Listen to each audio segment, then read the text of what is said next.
औज़ुबिल्लाहिमिनश्शैतानिर्रजीम बिस्मिल्लाहिर्रहमानिर्रहीम। मैं हूँ रिज़वी भाई और आज एक संजीदा से टॉपिक पे चंद एक मारूज़ात अर्ज़ करूँगा। डॉक्टर ने जो कि एक नोबल अवॉर्डेड डॉक्टर है, उसने जो है फ्रांस के डॉक्टर ने ये तज़किया पेश किया कि जिन लोगों ने वैक्सीन्स लगवाई हैं तो उनकी 2 साल के बाद मौत वाक़या हो जाएगी। इन्ना लिल्लाहि व इन्ना इलैहि राजिऊन। हकीकत में इसकी यानी इसमें क्या पस मंज़र है, क्या वजूहात क्या हैं, कितने बड़े डॉक्टर और नोबल अवार्ड याफ्ता जो है डॉक्टर ने वैक्सीन्स के मुतल्लिक़ ऐसी राय जो है ना वो दी है। अब चूँकि मैंने ख़ुद लगवाई है वैक्सीन तकरीबन आज से चंद रोज़ कबल, और अमेरिकन वैक्सीन हमने, क्योंकि हम अरब ममालिक के अंदर हैं तो अरब ममालिक के अंदर तो अमेरिकन वैक्सीन ही लगवाई जा रही हैं और पाकिस्तान के अंदर चाइना वैक्सीन है। बेसिकली वैक्सीन ये क्या ये इसका फार्मूला क्या है, जब मैंने नेट पे सर्चिंग की और उसके बारे में थोड़ी जानने की कोशिश की तो मालूम हुआ कि बेसिकली वैक्सीन जो है ये एक एंटी नोड तैयार किया गया है। जैसे कि मैंने आज से 4-5 माह कबल कोरोना वायरस और लॉकडाउन और जुमा मस्जिद में पढ़ने ना पढ़ने के ऊपर कुरान हदीस से, और क्या ये कोरोना वायरस ऐसी वबा है कि छूने से लगती है या नहीं, तो इसके ऊपर जो है मेरी गुफ्तगू थी। तो मैंने हदीस की रोशनी में कुछ मारूज़ात अर्ज़ की थी 3-4 माह कबल, तो उसमें मैंने कोरोना वायरस की माहियत जो डॉक्टर्स ने बताई उसको बयान करते हुए कुछ अर्ज़ की थी कि कोरोना वायरस, जब कोई भी वायरस इस कायनात में कोई बीमारी भी है वो इंसान के जिस्म पे इफ़ेक्टेड कैसे होती है। अब मुझे तो 4-5 साल हो गए ये मेडिकली और इंजीनियरिंग की हुई है और किताबें पढ़ी हुई है, कॉलेज जब से छोड़ा है तब उसके बाद तो फिर इस्लामिक फील्ड अख्तियार की, तो ये किताबें जब किताबों से बंदा हट जाता है तो फिर वो चीज़ें नहीं रहती, वो वर्डिंग नहीं रहती इंसान के पास। लेकिन ये इंसानी जिस्म का एक ऐसा निज़ाम है, और इंसानी जिस्म के अलावा भी आप जहाँ भी देखें इस कायनात के अंदर, गैलेक्सी के अंदर किसी चीज़ का भी आप फंक्शन उठा देख लें, जो पढ़े लिखे ज़रात हैं, जो एटम्स के बारे में जानते हैं, वो न्यूक्लियस के मुतालिक जो लोग पढ़े हुए हैं जानते हैं कि न्यूक्लियस के अंदर जो इलेक्ट्रॉन, प्रोटॉन और न्यूट्रॉन अपने महवर में गर्दिश कर रहे होती हैं, तो वो अपने एक बिल्कुल सीक्वेंस में है, उसकी सीक्वेंस कभी चेंज नहीं होती, चाहे वो राइट जाएँ लेफ़्ट जाएँ, वो अपने रोटेशन को तो रोटेट तो होते हैं लेकिन वो अपनी महवर की गिरद गर्दिश करते हैं, वो अपने निज़ाम से हटते नहीं हैं। इसी तरह अल्लाह ने जिस्म के अंदर भी एक सिस्टम रखा है। अगर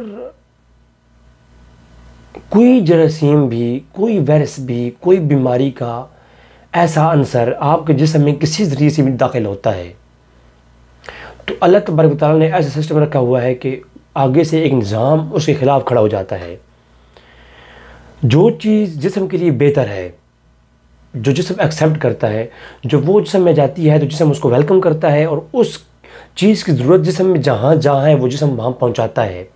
जिस्म में एक बसेज़ हैं, जैसे कि आप कंप्यूटर में देखते हैं इलेक्ट्रॉनिक छोटी छोटी बसें होती हैं जो आपके डेटा ट्रांसफ़र बसेज होती हैं, जो आपके डेटे को आपके यूएसबी से हार्ड डिस्क में लेके जाती हैं, हार्ड डिस्क में रैम में प्रोसेस करती हैं, फिर रैम से उसे जो है वो आपको शो होता है, चाहे वो C++ उसकी प्रोग्रामिंग के ऊपर चलता है तो वो आपके सामने शो होता है, या 1010 की जो प्रोग्रामिंग होती है, तो एक बाकायदा फंक्शन है कंप्यूटर के ऊपर। हम तो स्क्रीन पे देख रहे होते हैं ना, उसके पीछे 101 की वो जो है वो क्या है, प्रोग्रामिंग हुई है, तो वो जो प्रोग्राम होता है बसों के ज़रिए ट्रैवल करता है। इसी तरह जिस्म में भी एक पूरा फंक्शन है। जब आप मुंह के ज़रिए कोई चीज़ खाते हैं तो उसकी ज़रूरत जिस्म में जहाँ भी है जिस्म उसे वहाँ पर लेके जाएगा। देखिए आपकी टांगों में दर्द होता है, आप एक टैबलेट खाते हैं, और टैबलेट के अंदर ऐसे अज्जा रखे जाते हैं जो उन्होंने उस बीमारी के लिए इलाज होते हैं। तो अब टैबलेट को क्या पता कि बीमारी कहाँ है, लेकिन जब आप टैबलेट खाते हैं तो आपकी टांग का दर्द ठीक हो जाता है। वजह क्या है कि जो चीज़ इफ़ेक्टेड है उस चीज़ को उसकी ज़रूरत होती है। आप जिस्म में कट लग जाए, हाथ में कट लग जाए, तो फ़ौरन जिस्म ज़ोर लगाने शुरू कर देता है कि इस कट को बंद किया जाए।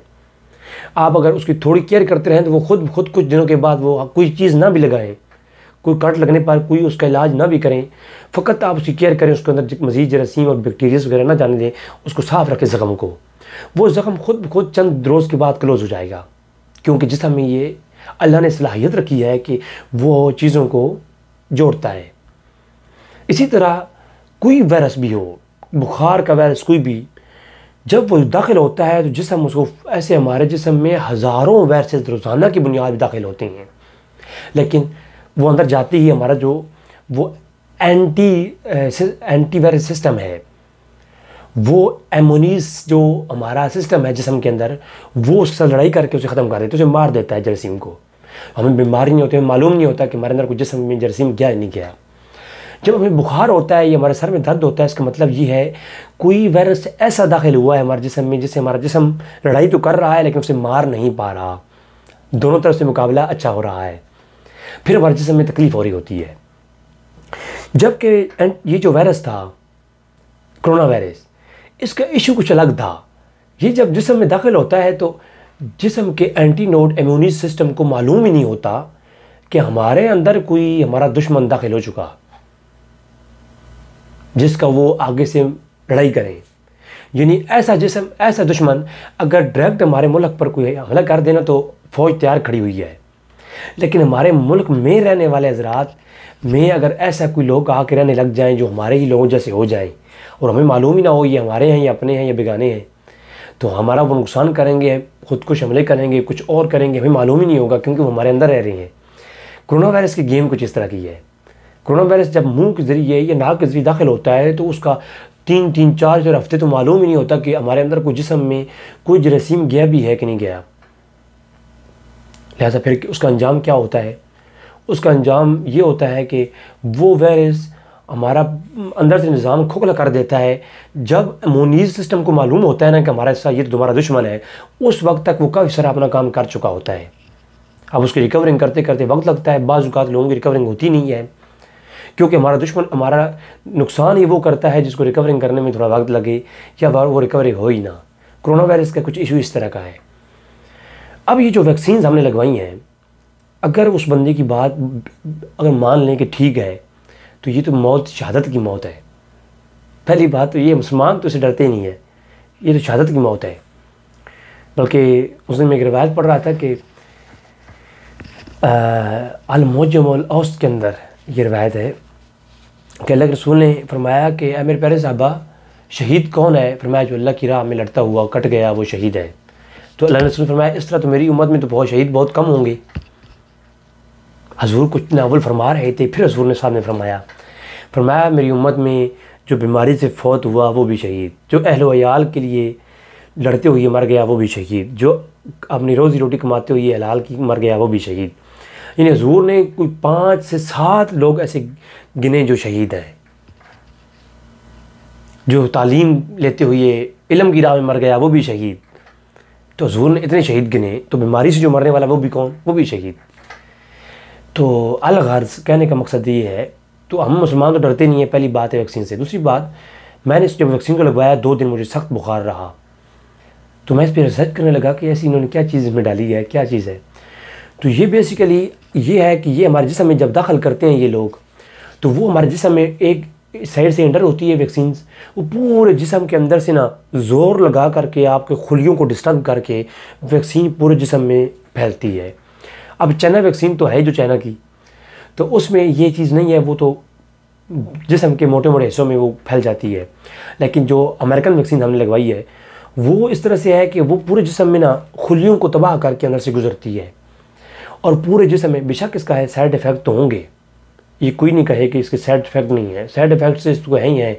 जो 2 दिन मुझे बुखार रहा है वैक्सीन लगवाने के बाद, इसके नुकसान तो है ही है, लेकिन जब ये है क्या, ये बेसिकली आपके जिस्म में उस वायरस का एंटीनोड बना के डाला गया है। अब जब ये आपने वैक्सीन लगाई होगी ना, जो ही वायरस आपके अंदर दाखिल होगा, हमारे अंदर के सिस्टम को ये, हमारे अंदर के प्रोग्राम को ये प्रोग्रामिंग हो चुकी है, उनको उसको मालूम हो चुका है कि इस तरह का भी कोई वायरस है। जो ही वो चीज़ दाखिल होती जाएगी वो अपना इंटरनल ऑपरेशन करेगा और हमारे वायरस के ख़िलाफ़ लड़ना शुरू कर देगा। और हमारे हमारे कोरोना वायरस की जो अलामात हैं वो जल्द से जल्द ज़ाहिर हो जाएंगी और वक्ती तौर पर काबू भी हो जाएगा और वायरस के मुतालिक मुकम्मल हमें मालूम भी उस वक्त हो जाएगा। तो बेसिकली जो कोरोना वायरस वैक्सीन है वो एक एंटी नोड हमारे जिस्म में दाखिल किया गया है। कोई साइड इफ़ेक्ट्स हैं लेकिन मरने वाली कोई ऐसी खबर नहीं है। ऐसे होता तो जिन्होंने 3 साल पहले लगवाई हैं वो मर चुके होते। तो जब वैक्सीन बनाई गई, जिन पे तजर्बे किए गए, वो लोग मर चुके होते। ऐसा नहीं है कुछ भी। तो परेशान ना हो, ये बाकायदा एक एंटी नोड है जो बीमारी के ख़िलाफ़ बनाया गया है। हर दौर में बीमारी भी आती है, उसका एंटी नोड भी आता है। चाहे बीमारी वो ख़ुद लैब में तैयार की गई हो, किसी खुफिया तौर पर जो माफिया काम कर रहे हैं उनकी बीमारी ईजाद करदा हो, या अल्लाह की तरफ से कुदरती ईजाद करदा आए हुई कोई बीमारी भी हो, उसका एंटी नोड दुनिया में है, बनाया जाता है, पेश किया जाता है और वो काम भी करता है। अगर इसका ज़िंदगी में अफेक्टेड भी है, 2 साल के अंदर मरने वाली बात मैं इसको कम से कम तस्लीम नहीं करता। बाकी देखते हैं, अब मैं भी आपके सामने हूँ, 2 साल के बाद फिर वीडियो अपलोड करूँगा इंशाअल्लाह तबारक तआला। मौत अल्लाह की तरफ से है। जब मौत आनी है, खलक़ल मौत वल हयाता लियब्लुवकुम अय्युकुम अहसनु अमला। तो ये जो है मौत की पैदा करने वाला वो अल्लाह की ज़ात है। हम मुसलमानों के लिए कोई टेंशन की परेशानी की बात नहीं है। आपकी दुआओं को तालिब, आपको अपना भाई वैक्सीन लगवाएं। इसका जो है मैं समझता हूँ कि फ़ायदा है, लगवाना चाहिए हमें, ताकि हम हमारी बीमारी से उससे हम इलाज करवा सकें। हम पाकिस्तानी कौम जो है ना, अल्लाह तबारक तआला हमें समझने की तौफीक दे। हमारी सोच इस तरह की है कि हमें कोई एक आम सा बंदा भी बैठ करके यूट्यूब पे बता दे कि ये तो है, ये तो ये है, तो हम कहते हैं इतना मोतबर बंदा है, उसने कह दिया, बस वही तो सब कुछ जानने वाला है। ऐसी बात हरगिज़ नहीं है। अल्लाह तबारक तआला से दुआ है कि ताला हमें समझने की तौफीक अता फरमाए। वमा अलैना इल्लल बलागुल मुबीन।